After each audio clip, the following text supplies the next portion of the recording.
നിങ്ങളോട് അതുപോലെ തിരിച്ചു ചെയ്തു കഴിഞ്ഞാൽ നിങ്ങൾക്ക് അത് ഇഷ്ടമാവുക ഇല്ല. അതുപോലെ തന്നെയാണ് എല്ലാവരും. അത്രേ ഉള്ളൂ. അത്രയൊന്ന് ചിന്തിച്ചാൽ മതി. ഒരിക്കലും നിങ്ങളുടെ സ്ട്രെസ് വേറൊരാളുടെ ലൈഫിലേക്ക് അല്ലെങ്കിൽ വേറൊരാളുടെ ഒരു കാര്യത്തിലേക്ക് അത് നിങ്ങൾ കൊണ്ടുവരുത്തരുത്. അത് അവരെ ഭയങ്കരമായിട്ട് ബാധിക്കുന്നുണ്ട്. അത് എങ്ങനെയാണെങ്കിലും അത് ചെയ്യാതിരിക്കുക.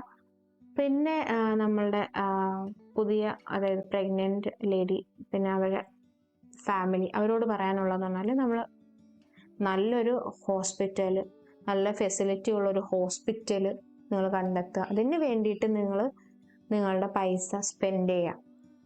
മെറ്റേണിറ്റി ഇൻഷുറൻസ് എടുക്കുക, ഹെൽത്ത് ഇൻഷുറൻസ് എടുക്കുക, ഇങ്ങനെയുള്ള സംഭവങ്ങളൊക്കെ നോക്കിയിട്ട് നല്ലൊരു ഹോസ്പിറ്റൽ നോക്കിയിട്ട് നിങ്ങൾക്ക് നല്ലൊരു ചികിത്സ നിങ്ങൾ തന്നെ ഉറപ്പുവരുത്താം. കാരണം അതിൽ നമുക്ക് വേറൊരാളെ നമുക്ക് ഡിപ്പെൻഡ് ചെയ്യാനോ അല്ലെങ്കിൽ വേറൊരാളെ ഏൽപ്പിക്കാനോ നമുക്ക് പറ്റില്ല.